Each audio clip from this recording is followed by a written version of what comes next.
Hi കൂട്ടുകാരെ, ഇന്ന് നമ്മൾ ഉണ്ടാക്കാൻ പോകുന്ന എല്ലാവർക്കും ഇഷ്ടമായ അവിയലാണ്. എത്രയും എളുപ്പത്തിൽ എങ്ങനെ അവിയൽ ഉണ്ടാക്കാമെന്ന് നമുക്ക് നോക്കാം.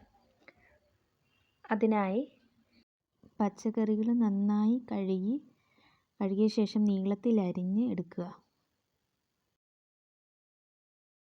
അവിയലിനുള്ള അരപ്പ് തയ്യാറാക്കാനായി ഒരു മുറി തേങ്ങ ചിരണ്ടിയത്, 2-3 ചുമന്നുള്ളി, 1-2 വെളുത്തുള്ളിയുടെ അല്ലി, ജീരകം, കാന്താരിമുളക് ഉണ്ടെങ്കിൽ അത്, അല്ലെങ്കിൽ പച്ചമുളക്, പിന്നെ ആവശ്യത്തിന് മഞ്ഞൾ പൊടിയും ഉപ്പും ചേർത്ത് മിക്സിയിലൊന്ന് ഒതുക്കിയെടുക്കാവുന്നതാണ്. അധികം അരഞ്ഞു പോകരുത്. നമ്മൾ അവിയലിനൊക്കെ ചെറുതായി ഒന്ന് അരച്ചാൽ മതി, ഒന്ന് ഒതുക്കിയെടുത്താൽ മതി.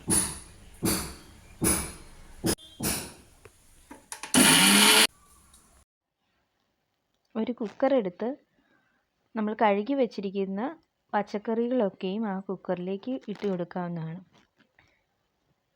പകുതി കഷ്ണങ്ങൾ ഇട്ട ശേഷം നമ്മൾ തയ്യാറാക്കി വെച്ചിരിക്കുന്ന അരപ്പ് ചേർത്ത് കൊടുക്കാം. അതുപോലെ നമുക്ക് അല്പം വെളിച്ചെണ്ണയും കൂടെ ഈ സമയത്ത് ഒഴിച്ചു കൊടുക്കാവുന്നതാണ്. വെളിച്ചെണ്ണ ഒഴിക്കുന്നത് നല്ല രുചി കൂടാനും, അതുപോലെ ഈ കുറച്ച് കറിവേപ്പിലയും കൂടെ ഈ കൂട്ടത്തിൽ ഇട്ട് കൊടുക്കാവുന്നതാണ്. പിന്നെ ബാലൻസ് ഉള്ള പച്ചക്കറികളുടെ അരപ്പിന് മുകളിലേക്ക് ഇട്ട് കൊടുക്കാവുന്നതാണ്. അതിനുശേഷം അല്പം വെള്ളം മാത്രം ഒഴിച്ച് കുക്കർ അടച്ച് ചെറു തീയിൽ ഒരു വിസിൽ കേൾക്കത്തക്കവണ്ണം നമുക്ക് വേവിക്കാവുന്നതാണ്.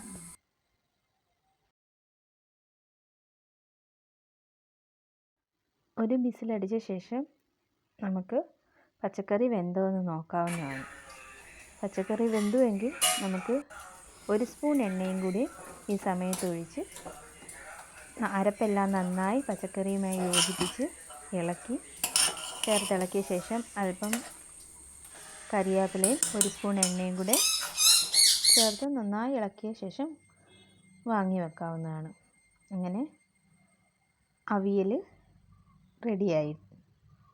അതുപോലെ ഓരോ സ്ഥലങ്ങളിലും ഓരോ രീതിയിലാണ് അവിയൽ ഉണ്ടാക്കുന്നത്. ഇപ്പോൾ എനിക്കിവിടെ തൈരില്ലാഞ്ഞതുകൊണ്ട് ഞാൻ ഒരു തക്കാളിയാണ് ഉപയോഗിച്ചത്. നിങ്ങൾക്ക് തൈര് യൂസ് ചെയ്യുവാണെങ്കിൽ ഏറ്റവും നല്ലതാണ്. ഇനി അഥവാ ചില സ്ഥലങ്ങളിൽ തൈരിന് പകരം മാങ്ങയും ചേർക്കാറുണ്ട്. ഓരോ സ്ഥലങ്ങളിലും ഓരോ രീതിയിലാണ് അവിയൽ വെക്കാറ്.